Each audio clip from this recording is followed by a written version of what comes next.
अब आप पहले मुझे ये बता दो कि पोटेंशियोमीटर तक जितना पार्ट करंट इलेक्ट्रिसिटी हमने किया, क्या आप सभी में से किसी को भी कोई डाउट है उसके अंदर? क्या कुछ पूछना चाहते हैं? No no sir. सर। कोई डाउट नहीं है? ठीक है, अच्छी बात है अगर कोई डाउट नहीं है तो। आज का जो टॉपिक है बेटा, वो है सेकेंड एप्लीकेशन ऑफ पोटेंशियोमीटर और आपके कोर्स का 5वां एक्सपेरिमेंट, जो कि एक बहुत इंपॉर्टेंट एक्सपेरिमेंट है और एक बहुत इंपॉर्टेंट टॉपिक भी है। आप ये मान के चलो कि लास्ट 4 जो हमने टॉपिक्स किए हैं, व्हीटस्टोन्स ब्रिज यानी किरचॉफ्स लॉज, ठीक है, दूसरा मीटर ब्रिज, तीसरा प्रिंसिपल ऑफ पोटेंशियोमीटर और पहली एप्लीकेशन, और अब जो चौथा हम करने वाले, ये चारों टॉपिक्स के बिना आपका बोर्ड का पेपर नहीं बनता। ठीक है, इन चारों में से 2 क्वेश्चन खड़े हैं, आएंगे, श्योर शॉट आएंगे। किसी भी साल का बोर्ड का पेपर उठा के देख लेना।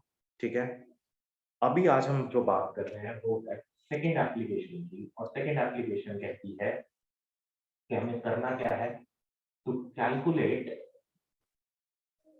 इंटरनल रेजिस्टेंस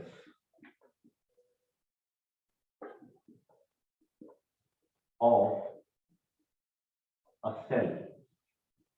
अभी तक हमने जो बात की थी लास्ट टाइम, वो हमने बात की थी कि सेल का ईएमएफ कैसे कंपेयर करें। अब हमें बात करनी है कि सेल की इंटरनल रेजिस्टेंस कैसे निकालें।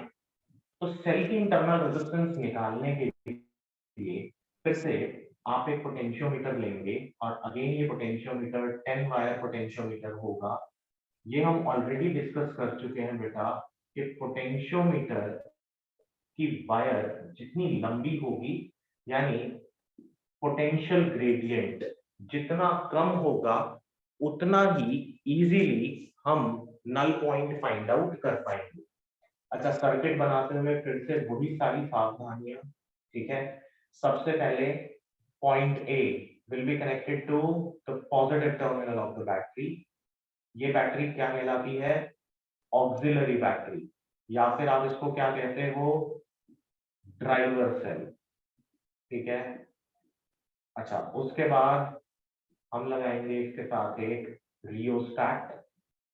रियोस्टैट के साथ कनेक्ट करेंगे एक एमीटर, और एमीटर को कनेक्ट करा बी से, यानी ये पॉजिटिव ये नेगेटिव, तो ये positive negative, so this B is your negative terminal, A is your positive terminal. ठीक है, ए के साथ आपने एक सेल कनेक्ट करा, और इस सेल का ईएमएफ है ई। अब इस सेल की मुझे इंटरनल रेजिस्टेंस निकालनी है, तो एक काम करो, इस सेल को एक गैल्वेनोमीटर से कनेक्ट करो, और गैल्वेनोमीटर को कनेक्ट कर दो एक जॉकी के साथ।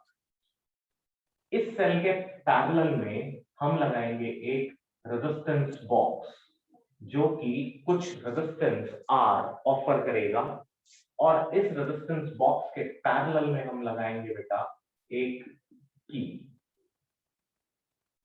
सर्किट क्लियर हो गया सबको?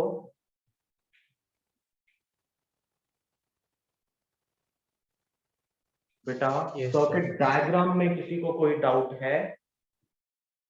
No sir. नहीं सर। No sir. फिर से एक्सप्लेन कर देता हूं सर्किट डायग्राम।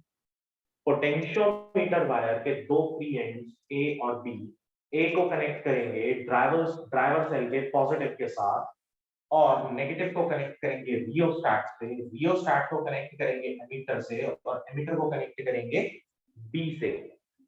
रियोस्टैट को कुछ ऐसे एडजस्ट करेंगे कि एमीटर में मैक्सिमम करंट रीडिंग दिखाई दे।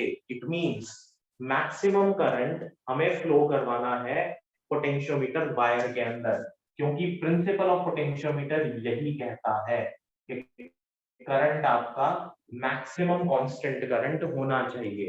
अब ये कंडीशन हमने सेटिस्फाई करवा दी। अब लिया वो सेल, उस सेल को जिसका के इंटरनल रेजिस्टेंस निकालना है, और इस सेल के पॉजिटिव टर्मिनल को हमने पॉजिटिव से कनेक्ट करा, नेगेटिव को गैल्वेनोमीटर से, और गैल्वेनोमीटर को जॉकी से। सेल के पैरेलल में लगाया एक रेजिस्टेंस बॉक्स में से हम निकालते हैं एक नॉन रेजिस्टेंस, यानी हमने यहां पर लगाई एक नॉन रेजिस्टेंस। ठीक है, यहां पर लिख देता हूं non value of resistance, non value of resistance R. ठीक है, और इसको हमने कनेक्ट कर दिया एक की के साथ। अच्छा, सबसे पहले पहली कंडीशन, व्हेन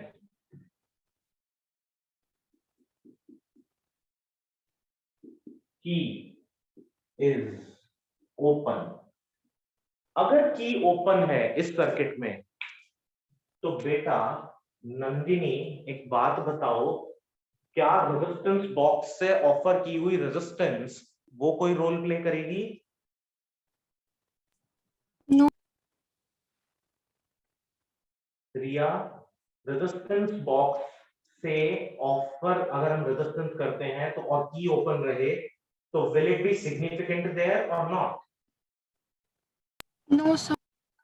ठीक है, तो ठीक है बेटा, ये बात सबको क्लियर है कि यहाँ पर हमने अगर सर्किट को ओपन करा हुआ है तो की को ओपन करा हुआ है तो इस रेजिस्टेंस का कोई भी रोल नहीं है, यानी only this cell is connected in the circuit. अब सबसे पहले आप जॉकी को कनेक्ट करो ए पे, डिफ्लेक्शन एक तरफ मिलेगी, फिर कनेक्ट करा बी पे, डिफ्लेक्शन कहीं और मिलेगी अपोजिट साइड पे। इट मींस इस पूरी की पूरी वायर पे एक पॉइंट ऐसा होगा जहां पर हमें नल डिफ्लेक्शन मिलना चाहिए। अब आप क्या करो, जॉकी को वायर पे हल्का हल्का टच कराएंगे। अच्छा, दो तीन इंपॉर्टेंट बातें याद रखनी होती हैं। पहला, मैंने पहले भी बोला था कि आपकी ड्राइवर सेल की बैटरी यानी EMF of auxiliary battery sufficiently large होना चाहिए इस सेल के ईएमएफ से जिसका हम ईएमएफ कंपेयर कर रहे हैं या इंटरनल रेजिस्टेंस निकालते हैं। दूसरी बात, never slide jockey on potentiometer wire. ऐसा क्यों करते हैं? हीट जनरेट ना हो और वायर का क्रॉस सेक्शन चेंज ना हो जाए, इसके लिए। तीसरा, circuit connections must be tight and correct. ठीक है, ये पूछे जाते हैं आपसे sources of error. What are the possible sources of error in a potentiometer circuit if potentiometer is giving a faulty reading? तो ये तीन आपको सावधानियां वहां पर बरतनी पड़ती हैं। ठीक बात है। अब आ जाए यहाँ पर when key is open, तो की अगर ओपन है तो ये जो नल पॉइंट मुझे मिला ये किसके डायरेक्टली प्रोपोर्शनल होगा? ईएमएफ के डायरेक्टली प्रोपोर्शनल होगा। Yes sir. क्यों होगा? क्योंकि सेल सर्किट में है और इस पॉइंट और इस पॉइंट के बीच का पोटेंशियल डिफरेंस क्या हो गया बेटा? जीरो। तो व्हीटस्टोन की कंडीशन अप्लाई हो गई। So this particular branch will not be having any current in it.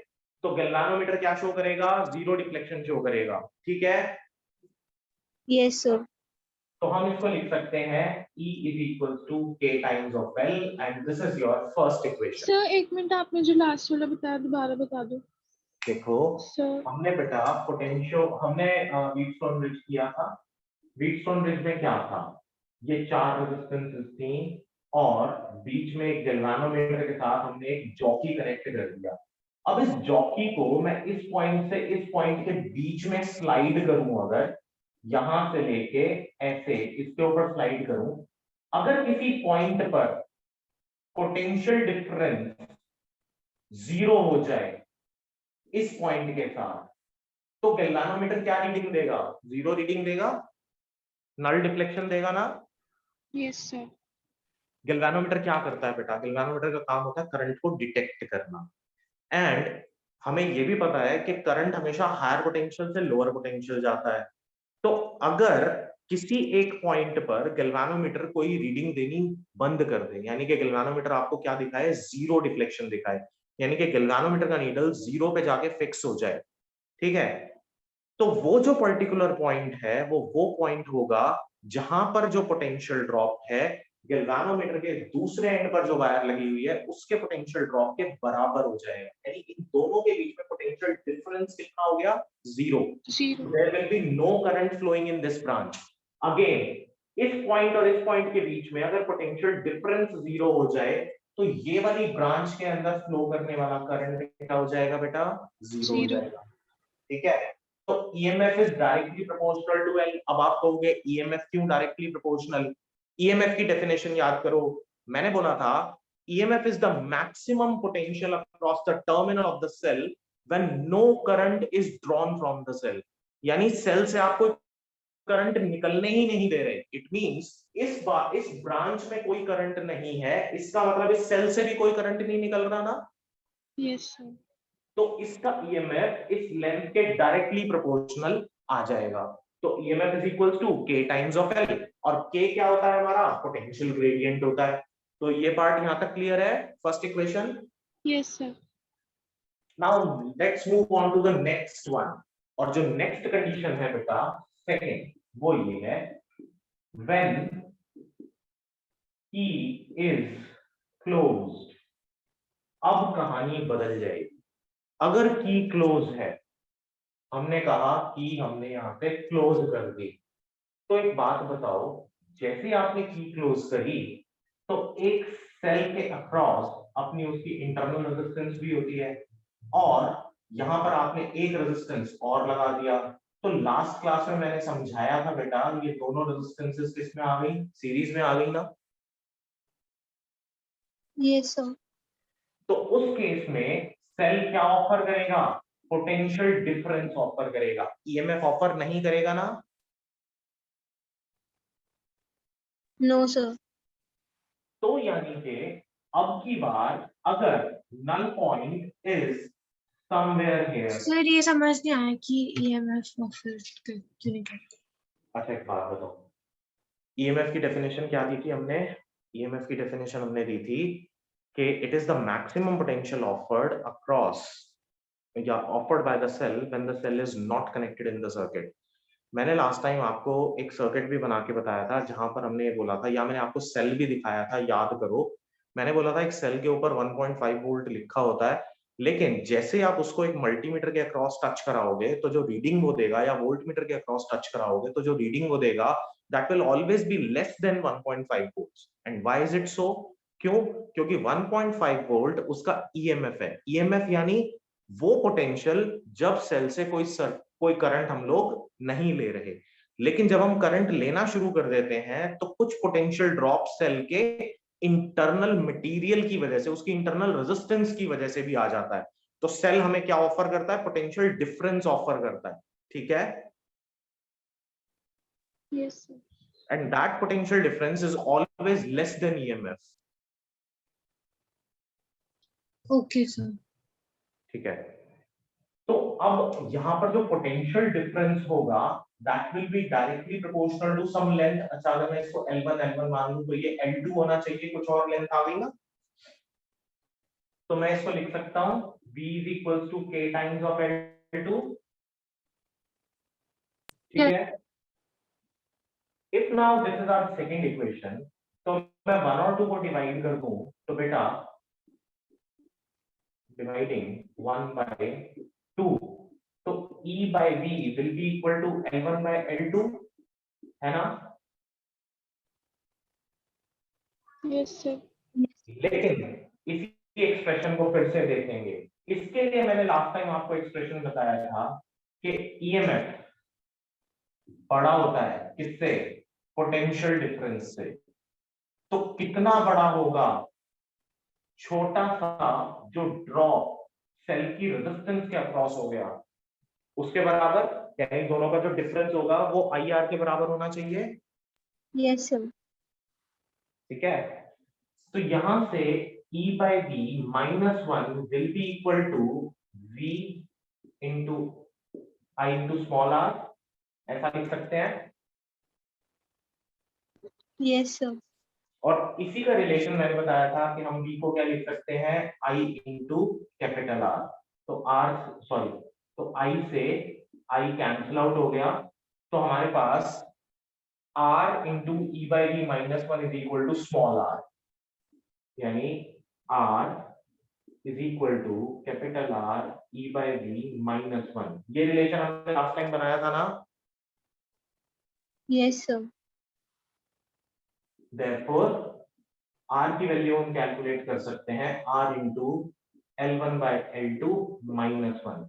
यानी ईएमएफ और पोटेंशियल डिफरेंस अगर नहीं भी पता और आपको बैलेंसिंग लेंथ पता लग जाए तो आप इंटरनल रेजिस्टेंस कैलकुलेट कर सकते हो। ठीक है,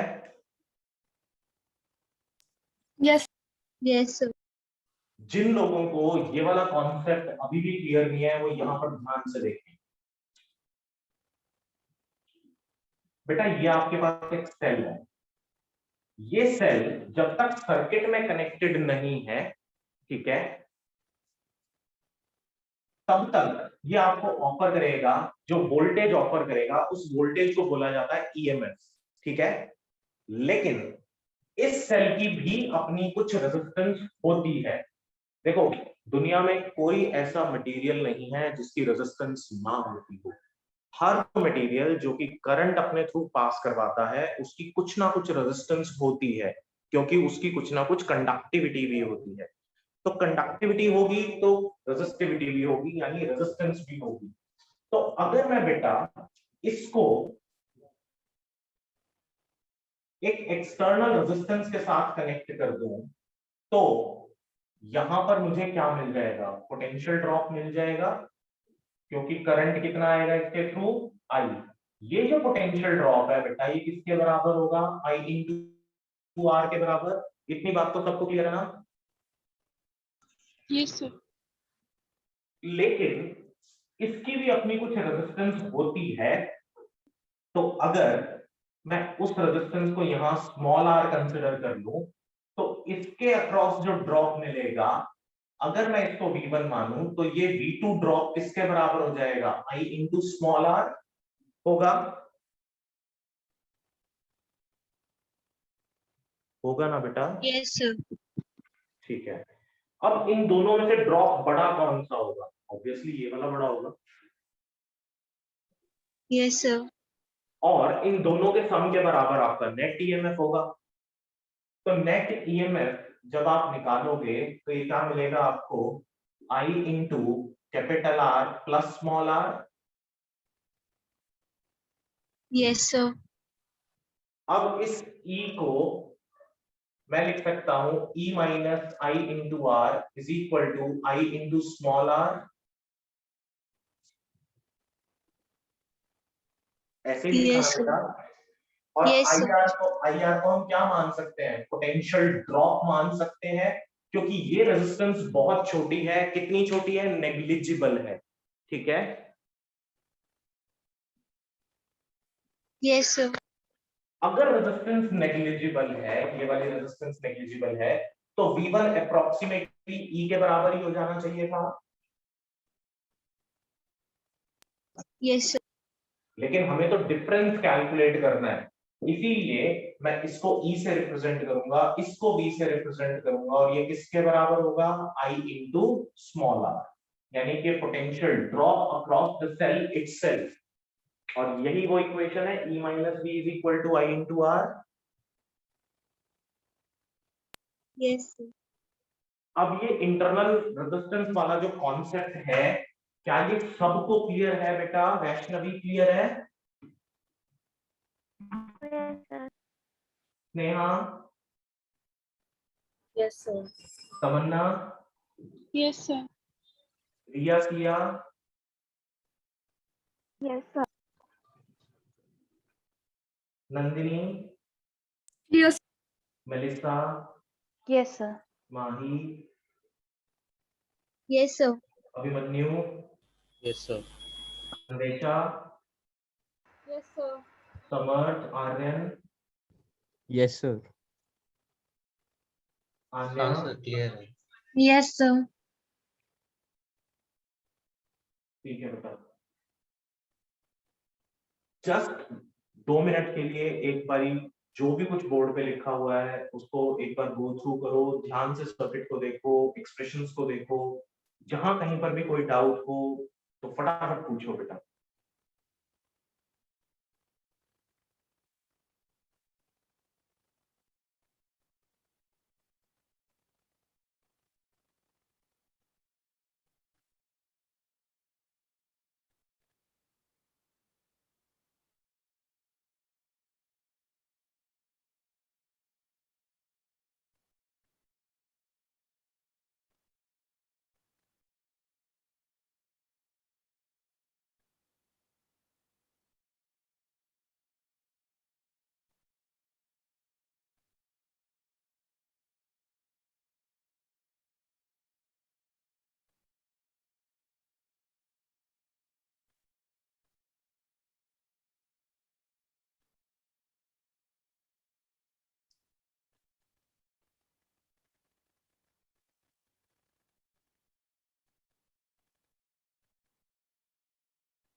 हो गया बेटा? Yes.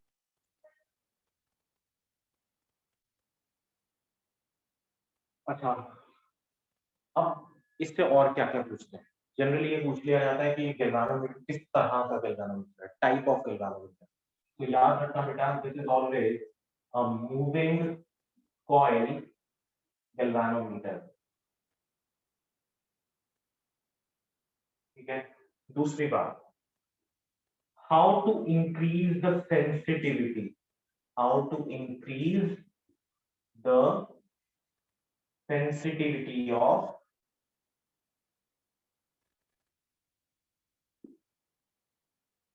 potentiometer। तो बेटा आंसर है इसका कि by decreasing the value of potential gradient। ठीक है। अब पोटेंशियल ग्रेडियंट क्या होता है? k which is equal to v by l। अब k की वैल्यू आप डिक्रीज कैसे कर सकते हो? by increasing length of potentiometer wire। इसी से या इसी तरीके से सिर्फ आप पोटेंशियोमीटर की सेंसिटिविटी बढ़ा सकते हो। जितनी वायर की लेंथ ज्यादा होती चली जाएगी, पोटेंशियल ग्रेडियंट उतना ही कम होता चला जाएगा। तो fall of potential across the length of the wire वो आपका मैग्नीफाइड हो जाएगा। ठीक है बेटा? Yes, sir. Yes, sir. ठीक है। अच्छा, अब एक क्वेश्चन पोटेंशियोमीटर से रिलेटेड लिखें।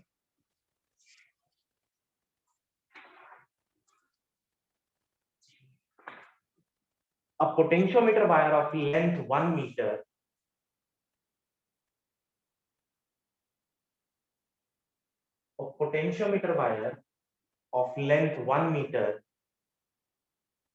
has a resistance of 10 ohms.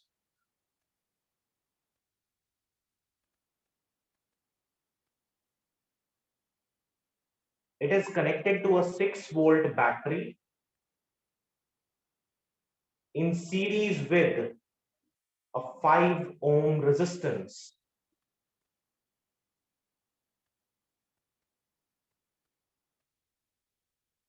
Determine the EMF So can you of please repeat the question? a potentiometer wire of length 1 meter has a resistance of 10 ohms.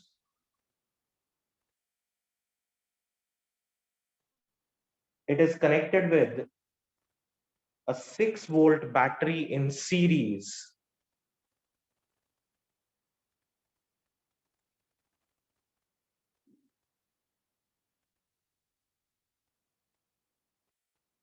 Six-volt battery in series with a resistance of 5 ohms.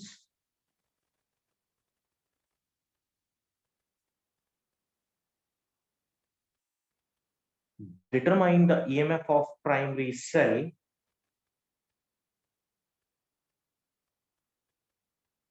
which gives the balance point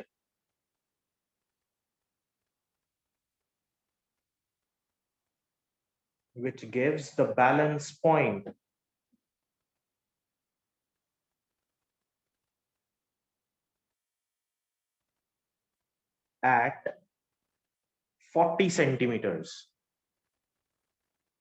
which gives the balance point at 40 centimeters.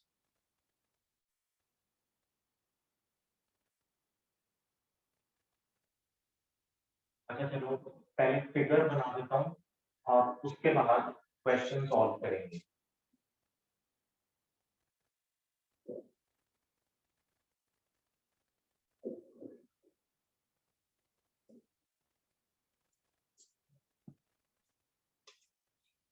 एक आपके पास 6 volt battery है, series में एक 5 ओम की resistance है और ये आपके पास एक 1 मीटर वायर है ए बी। इसी के साथ एक आपका सेल लगा हुआ है जिसका कि ईएमएफ है ई और इसको आपने गैल्वेनोमीटर से कनेक्ट कर रखा है and it gives the balance point at 40 centimetre. यानी कि ए और जे ये जो लेंथ है ये 40 सेंटीमीटर है। It means potential at A बराबर है potential at J K, therefore VA minus VJ is equal to 0। तो ये जो ईएमएफ आपने निकालना है, ईएमएफ किसके डायरेक्टली प्रोपोर्शनल हो जाएगा? L के डायरेक्टली प्रोपोर्शनल है, तो E will be equal to KL। ये हमें पता होता है और बैलेंसिंग लेंथ आपकी 40 सेंटीमीटर। ठीक है, अब बेटा इस क्वेश्चन को सॉल्व करने के लिए E मुझे निकालना है, बैलेंसिंग लेंथ मुझे 40 दे रखी है, तो अगर मुझे K पता लग जाए तो आंसर आ जाएगा। Yes, sir. जल्दी से K कैलकुलेट करके दिखाओ। CBSC सर दो अभी बार आपने क्वेश्चन के आगे कुछ बोला था सर, नहीं बेटा, डिस्कनेक्ट हो गया था। नहीं, हाँ बेटा नहीं बोला, क्वेश्चन के बाद कुछ ओके नहीं सर। बोला। क्वेश्चन देने के बाद सिर्फ फिगर बनाइए।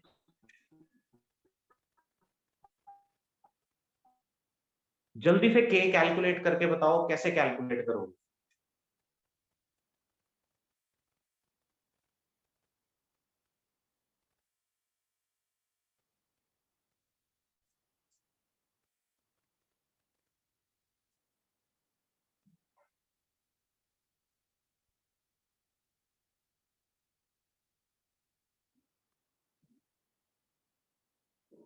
समर्थ, K की वैल्यू क्या आएगी बेटा?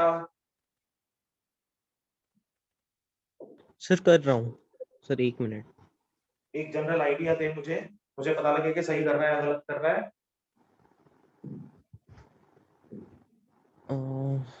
1 सेकंड सर, 1 मिनट सर, मैं आपको वैल्यू ही बता दूंगा डायरेक्ट। हाँ बताओ।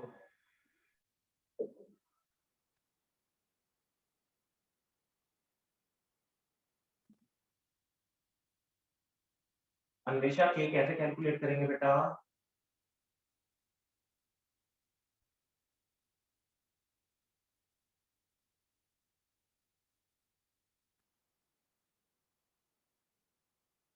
बोलो बेटा, है कोई आइडिया कि कैसे कैलकुलेट होगा?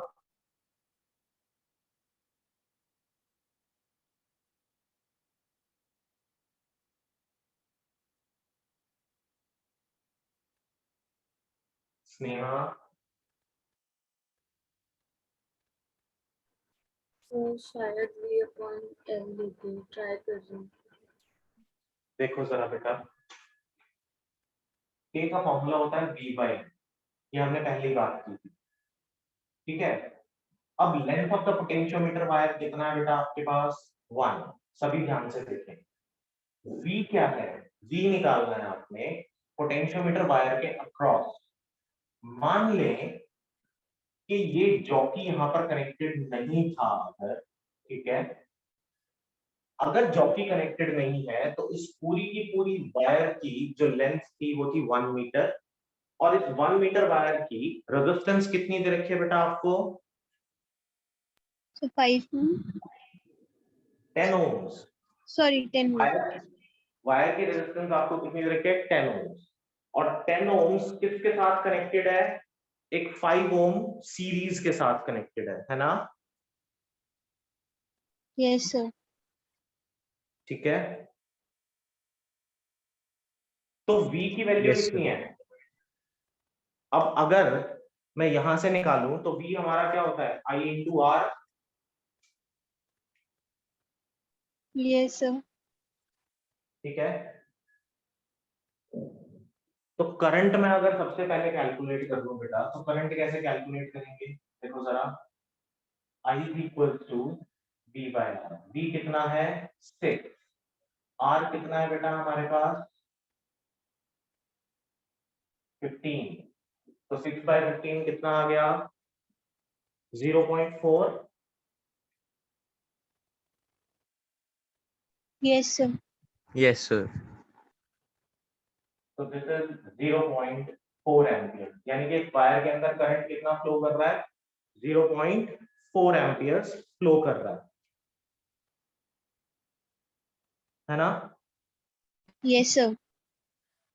ठीक है, तो टोटल पोटेंशियल ड्रॉप कितना होगा इस वायर के अक्रॉस? पोटेंशियल ड्रॉप हो जाएगा I इंटू 10 ओम, क्योंकि इस वायर की रेजिस्टेंस 10 ओम है।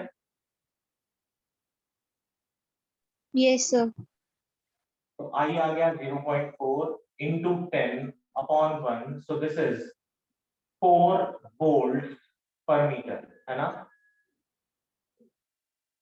Yes sir. तो ईएमएफ का आंसर आ जाएगा, ईएमएफ आ जाएगा 4 इंटू बैलेंसिंग लेंथ कितने पे आया था बेटा? 40 सेंटीमीटर पे। Yes sir. So this is 0.4 metre, है ना? हाँ 0.4 मीटर। तो आंसर कितना आ गया? 1.6 वोल्ट, ठीक है। Yes sir. तो कुछ नहीं करना होता, सबसे पहले V निकालेंगे। V क्या था आपका? I into are. I कौन सा निकालेंगे? I निकालना है, याद रखना, सिर्फ इतने पार्ट ऑफ द वायर के अंदर जो पोटेंशियोमीटर की एक्चुअल वायर है उसमें कितना करंट फ्लो कर रहा है, ठीक है। Yes sir. क्लियर हो गया? समझ आ गया सबको? Yes आगे में sir. समझ आ गया बेटा? Yes sir. Yes, sir. आगे। समर क्लियर है? Yes, sir. Melissa, Yes sir. रिया, Yes sir. सिया,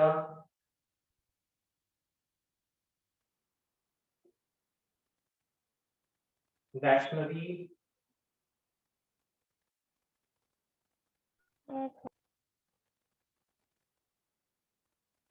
ठीक है बेटा। एक क्वेश्चन और लिखते हैं फटाफट।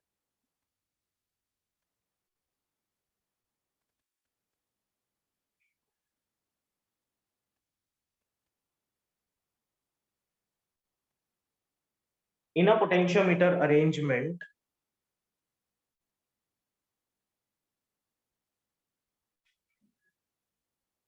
a cell of EMF 1.2 volt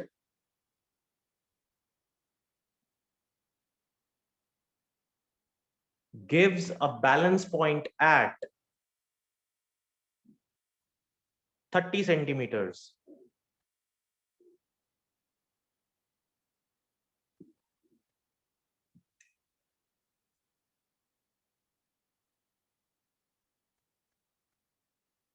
This cell is now replaced by another cell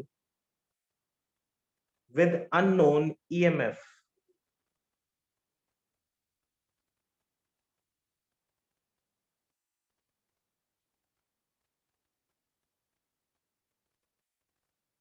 If the ratio of the EMFs of the two cells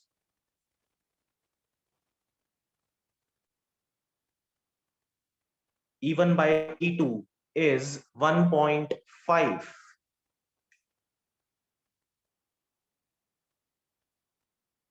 So can you calculate please repeat after if the ratio of EMF? if the ratio of EMFs of the two cells even by E2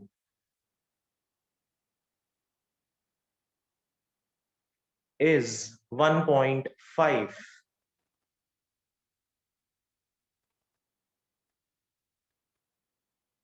Then calculate the difference in the balancing lengths.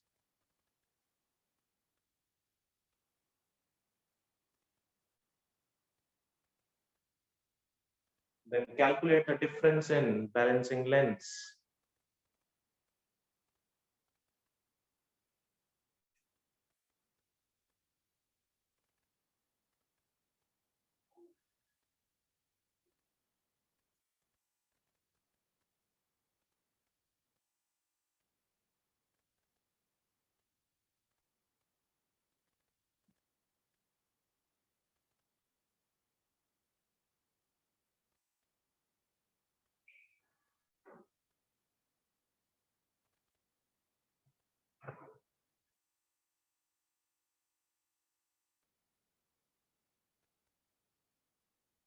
हो जाएगा?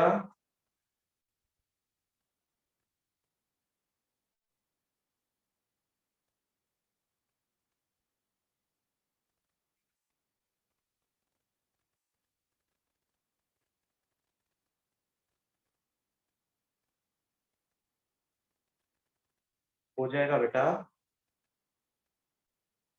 Yes, sir. Yes, sir.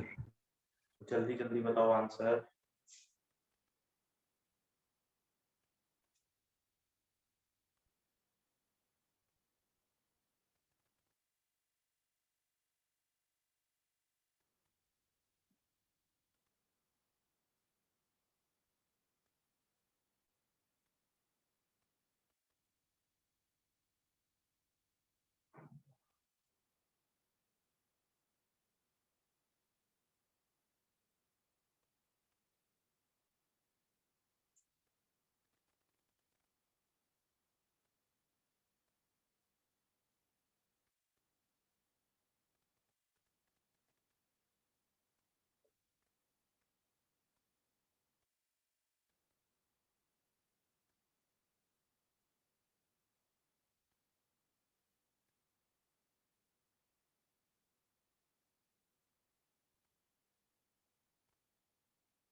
करूं? देखो Sir, E2 0.8 volt है. E2 0.8, मैंने तो बेटा difference in length पूछा था आपसे। तो डिफरेंस इन लेंथ 10 सेंटीमीटर आ रहा है। बिल्कुल ठीक आ रहा है।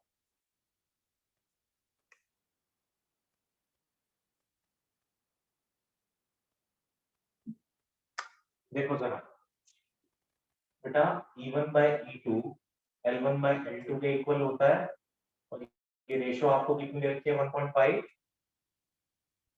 ठीक है। Yes, sir. E1 की वैल्यू कितनी दी हुई है हमें?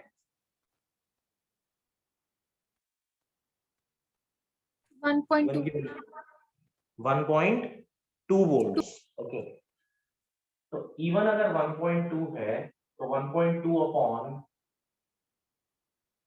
अच्छा हाँ, E1 हमें 1.2 दे रखा है, तो this will be equal to 1.5। तो आपने E2 की वैल्यू तो निकाल ली होगी, यहाँ से यहीं से निकाली है ना E2 की वैल्यू, Yes, sir. लेकिन बैलेंसिंग लेंथ भी निकाल सकते थे आप, क्योंकि हमने बैलेंसिंग लेंथ ही पूछा था। तो L1 by L2 equal to 1.5। L1 Yes, sir. कितना दिया हुआ था 30 Zero. Yes. Is equal to L2 upon 1.5, ये कितना आ गया 20 आ गया। तो L2 की वैल्यू आ गई 20 सेंटीमीटर। तो डिफरेंस इन लेंथ कितना हो गया, L1 minus L2 is equal to 10 centimetre, और E2 आपने यहाँ से कैलकुलेट कर ही लिया, तो E2 आ गया 1.2 बाय 1.5, ठीक है। E2 आ गया Yes, sir. 0.8, बिल्कुल ठीक है बेटा। E2 0.8 आएगा, और वो आएगा आपके पास, डिफरेंस आएगा 10 सेंटीमीटर। तो आज वाला टॉपिक सबको क्लियर है ना? Yes, sir. Yes, sir. Yes, sir. Okay then. अच्छा, कल वाली क्लास 1 बजे, बहुत इंपॉर्टेंट, क्योंकि इस चैप्टर में हमने ऑलमोस्ट सब कुछ कर लिया, बस कुछ ग्राफ्स करने बाकी हैं। ये वो ग्राफ्स होंगे बेटा जो कि आपकी एनसीईआरटी में दे रखे हैं, कि कॉपर का ग्राफ रेजिस्टिविटी का ये होता है टेम्परेचर के साथ, निक्रोम का ये होता है।